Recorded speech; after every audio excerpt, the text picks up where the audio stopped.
Hello, good morning. Thank you, Hassan, for the presenting me. So, yeah, my name is Eugene, and give me a switch slide. So, yeah, I'm Director of Engineering at Flow Health, and right now my team and we are working on the content experience within app. So, if you are a Flow user, so most probably you would nudged by some like engagement story or article or push notifications that engage you to open the application and see some insight. If you are not familiar with the Flow, so it's a leading female application. So we are helping the women to understand better their body by providing them data-informed analytics and data, which helps them to make some decisions. So, and before we start, I have a small disclaimer to set expectation very clear about this talk to avoid some disappointment at the end. So it wouldn't be like a very deep dive in some details because we have only 30 minutes. And I would provide a very high-level overview of the problem we have and how we leverage GenAI to solve these problems. And our context that our content should be medically and legally credible. So how we leverage and use GenAI for this purpose. And so, yeah, maybe like after this, if you're working with very familiar problems, so maybe you could reuse something for your purpose as well. So what we are going to talk today. So first of all, it would be about the challenges with creating content and how GenAI help us to rethink and reframe the approaches we do use for like literally creating, validating, and releasing context, and how the role of the expert over the time change with these new technologies.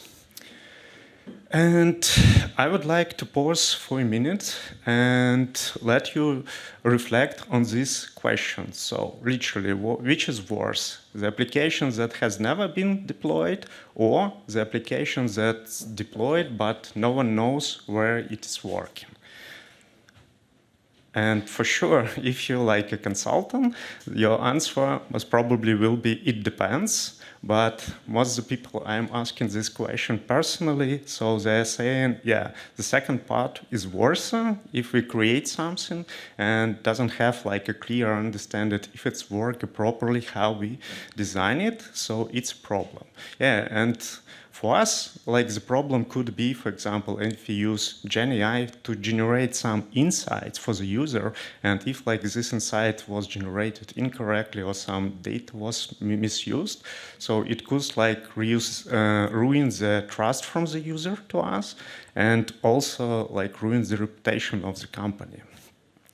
So this is a very, very simplified workflow, how the content is created within the flow. So usually it starts from the inside, from the data, and content editors, they are working very closely with this data with the help of the analyst or just dashboards that they are provided, and try to figure out which like content perform better, or for example identify some segments of the users where like there is no content yet or like could be created. And they're working mostly like a growth team. They have like to launch a lot of experiment to gain this insight from that. And unfortunately, they cannot just create this content and push the button to release. And they need to like follow some rules and ask experts to validate it.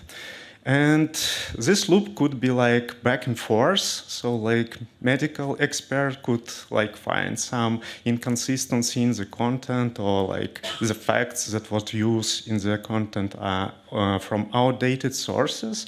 And time to market could be like days or weeks.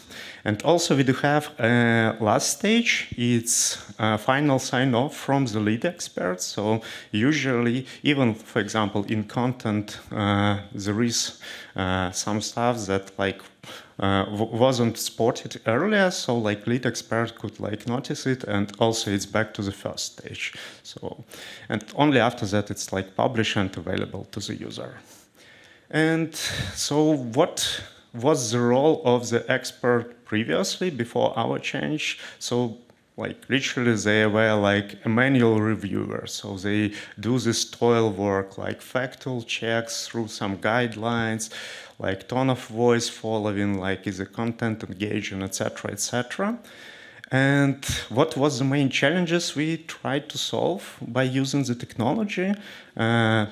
The most important in this schema is rather hard to scale this process. So time to hire of the expert on the market for us was from 9 to 12 months, because for example, if you're speaking about medical expert, so like on the market it's shortage of such oops. Not worries, it's happened, some technical issue. So we will publish postmortem a little bit later. So yeah, and to find such people, it's like a big deal, and they're also expensive. Also, what was the problem for the experts? That's like we hire very smart people, but they are doing literally the toil work, yeah. That could be automated, but on that time, there were not such technologies that could easily provide this automation. So for some like simple task, we have some kind of the linters or checks, but it was like very small part of the automation we could provide them. And how the ideal flow or North Star architecture looks like when we start thinking about how we could like speed up the process. So we were thinking, okay, so like the content review part is taking more time. So what if we like having some agents and foundational models that could review it and have this feedback loop not between people, like the medical expert review something or legal expert and send like this recommendation back to the content editor, like agent could review something, send feedback to the agent, it's regenerate something, and the back and forth loop like could take not hours but maybe like minutes, not days but maybe hours and minutes. And on the final stage, we still do have like this expert for the review, but later we discuss how their work is a little bit changed. So, but every technology has limitation, and before using it, it's quite important to understand the limitation it's provide. And with LLM, it's like quite obvious. And first thing that you hear is hallucination. And if you're speaking about automation, the process of the reviewing content, so maybe it could be a quite big limitation, especially when you say like experts, okay, we are going to use like LLM to doing this review stuff. So they like push back and saying you, so guys, have you read this like research about the hallucination and so forth, so forth. But like if you're trying to solve problem and it's big one, so it's almost impossible to solve it. But if we split it on the chunks, and for example, with hallucination, there is like a great research that we used. So we like have this category of the hallucination just to understand for specific validation. So what could be a problem for us and how we could mitigate this risk. And fun fact, I borrow this quote from fun podcast that humans are also hallucinate, but we don't have this disclaimer. And for us, like it's a very interesting ability to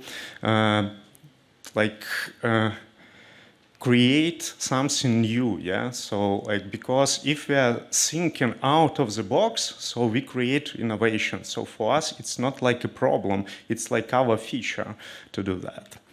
Also, very important aspects when we speak about GenAI and LLM is ability of the foundational model to pay attention to this.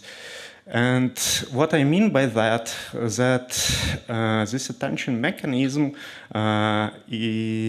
it's context window that the model use when you prompt it with some instruction to follow. And if the context window is extended, so some instruction could be skipped. And you don't want that. And also different foundation models, they weighted or pay attention differently from the beginning of the prompt until the end of the prompt. And you have to test this and find when this exception happens. And why it's still a problem in 2025 when foundation models has a content window like millions of the token. It's quite recent research from the OpenAI that's showing that when context window is exceeding 16 kilobytes, so the accuracy drop significantly, as you can see on the slide. And yeah, so for the majority of the stages that we automated, so our requirement was to keep the content window in within this 16 kilobyte. But yeah, another fun fact from the human beings. So we also could keep our focus on 2 or 4 things. If more things we try to manage at the same time. So also some stack overflow happening in our brain, and we becoming less productive as well. But we as a people find a way how to manage it, and we apply the same technique to the LLM automation as well. So before doing any changes, you need to make step back and understand how it works right now. And in Toyota Lean production, there is a quite nice principle which calls Genshi Gensbu, which means go and see and actual place and actual things happening. So for us, what does it mean? Before doing these changes, we had a couple of the workshops with content editor, review team, expert team, sorry, and using some event storming, try to map how the work happening, how the information pass from one stage to another, and also we in background also start observing how they are working and communicate with each other, what they are doing, and start asking the question, okay, why you are doing that? So what's the output of this work you expected? If you are not doing this, so what would happen?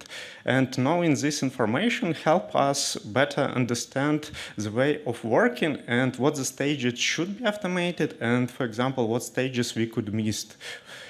And let's take example, for example, factual checks. So overall, it was a quite simple 3 steps framework that the expert used to validate the content. The first one and very important step is extracting facts. So we are getting content, and from this content, expert trying to understand, okay, what the medical or the domain expertise facts are used in this content. After that, they have some kind of the checklist of policies they validate through and benchmarking. And for example, saying, okay, for this particular parameter, so we don't follow this rule, but this parameter has some score. And at the end, they have a list of the scoring benchmark and make a decision, is it pass or fail this stage? And after that, they need to cross-check these facts that they follow some up-to-date information. So literally saying they're just Googling the information through the hierarchy external sources that we trust. And yeah, based on the, like, if information is mentioning on this site, or like, for example, some recent research saying, for example, the cycle day, regular cycle day on average change from like X days to Y days. So like it means that like the fact should be updated, and not only in, for example, newly created content, but also updated like across the app, because, for example, we do use some outdated facts. So, looks very straightforward. Looks like it's very similar to closed tasks. So we like convert this open-ended task to the close-ended and saying, okay, you just should follow such rules. And in LLM board, there is a good pattern for that. It's called LLM as a judge. And it may be counterintuitional that we ask an LLM to judge the result of the LLM. So because like it could multiply the problems we mentioned earlier. But this approach is working because like we could use different models that evaluate like the result of another model. And the approach itself, it's quite simple. So it's like a, if you think like an analogy from the software engineering world, so it's like a pure function. So you're just getting the input. Also, optionally, you could provide context because like the foundational model may be not aware in details about your domain specific, or for example, you need to provide very like fresh facts to it to make this evaluation. And evaluation instruction is just a simple prompt, like the rules it should follow to make a decision. And decision, it's like two outputs. First, if it's score, it could be like binary, pass or fail, or it could be like a range. For example, it's number from 0 to 10 or any other scale. And also, it's provide a reason, and reason for both. For example, if it's binary, if it's pass, it provides reason, or if it's fail, it's also provide reason. Why it's important? And to provide reason, we are using chain of thought, so asking model like to explain how it's come up to this decision. And reason is important because like we could pass this reason back, propagate back to the, for example, content generation agent. And this feedback loop is happening. For example, like we provide the score fail, provide the reason, and agent could regenerate content by using this new knowledge. Okay, so let's take a look on our first attempt to automate content review process, and it looks like this. So we start very small, and yeah, it's usually like it's better to start small and just to iterate quickly and get some feedback and improve system on this feedback. The first step was content chunking and extracting facts because like people and machines do need like a bit different format to work with the data. Then we applied this checklist evaluations. Like literally it goes through the checklist, validate, and provide like a simple binary score, pass or fail. If it's failed, so like the reason was propagated back to the generated agent. If it passed, and yeah, so we try to follow this fail fast approach because first reason was cost optimization, because yeah, there is no reason to propagate like the context to more expensive stages if, for example, we already know that it doesn't pass. And the second is like cross-checking through the sources. And yeah, as I mentioned that like foundational models, they could have some outdated knowledge about some specific domain. So we use this technique as RAG. So when we try to get fresh data from our trusted resources and chunk them and inject into the context of this evaluation judge function to use these facts for make a decision. And you can think about this process like a pipeline, like in CI/CD. So we started with the linters. So if the linters not passed, so then we have the unit test and etc. etc. Before like we make a decision, could we like release or not? So we applied very similar principle here as well. And also, like in this loop, the person always presented on this first stage because it was for us the way how we are improving the systems. So, like as you can see, so data never goes to the production on this first stage.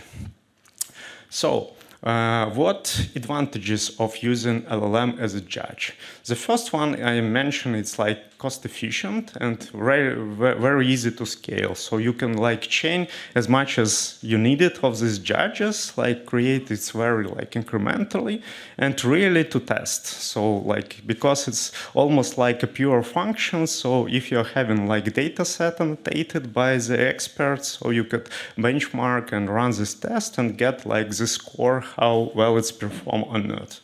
Also, it's very good approach. So we found it's a good approach for like general domains. So like because foundational models that have a quite wide range of the knowledge already, and also approach for the close-ended task because like models, they can follow very well to the checklist that you provide or some rules you provided for them. And so yeah, what the disadvantages? The first, so like it could inherit the biases that foundational model has. And because like for each evaluation function, you could use only one model on the end. So yeah, it's like very hard to mitigate this problem. Like you could try to like adapt the prompt, but also, for example, some instruction could be like in the model or in the system prompts that you don't have like access to or tricks how to fix it. Also, I mentioned like stateless as a problem because for more complex checks, sometimes you do need not only like knowing the fact that it passed or failed or some scoring system and reason, but like some information from the previous stages. And for that, like you have an option, just propagate context to the, like each judge. And if we speak in the problem, so I mentioned that we try to like fit as this context window of 16 kilobyte, and it could become a problem if you have a lot of steps. And how we try to mitigate this problem. So quite recently, it's become very popular approach like to writing agents, and they allow you to create and orchestrate more complex workflows. And yeah, this is like one of the framework QA, but they are all very similar and provided like very similar abstractions around. The first abstractions is orchestration part or like a process. So if we provide like analogy from the real world, for example, let's say we have a team. The team has a manager. So this manager like orchestrates the work around the team. Then inside the team, we do have like different roles, like engineering roles. Each one has a specialization. And in agent world, it would be like agents. So every agent is very well-known specialist. For example, we could very granularly provide rules they follow and what the expertise they have. And every agent could solve one task or multiple tasks using some kind of the tools that also provided to them.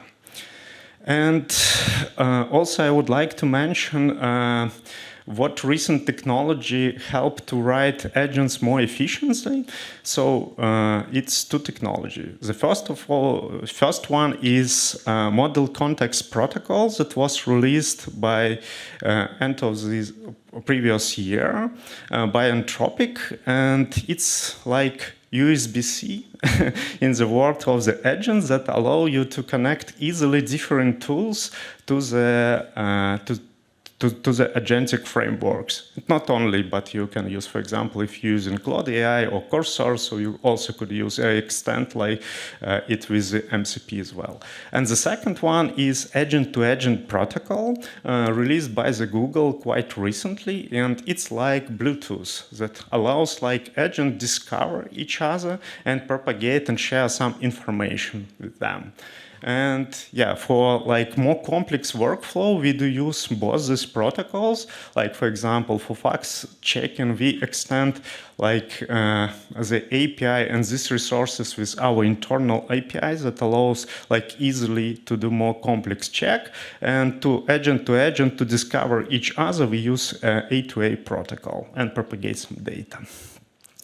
And yeah, so on the final stage, we had this sign-off workflow, and it's more like complicated one. And here, like the agent shine. So this is cartwheel approach. What it's mean? For example, we do have this grader judge. So it's literally like a court working. Yeah. So we had a grader. So it makes some initial guess, an initial score about the problem, and then propagated to both like critique judge and defender judge. And the role of the critique judge, for example, to spot the flaws or challenge the decision of the grader. A defender, it's quite opposite, so it's trying to find and confirm the decision of the grader. And then both of the judge propagate their decision to the grader again, and based on like initial score and challenge and defense score, so grader make a final decision. And yeah, also it's propagate reason of the decision. And for example, if it's failed, so like the process loop and start again. So what it helps us to solve?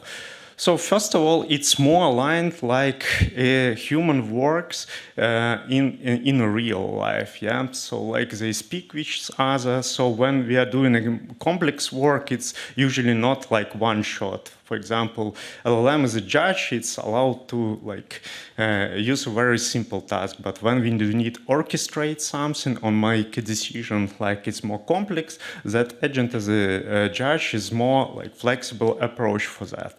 Also, it solves the problem with biases. So for sure, we still do have like biases, different models, but we are trying to solve it by having these multiple steps. And for each step, for example, could use different models, and yeah, based on like different judges and scores, so accumulate this data and make a final decision.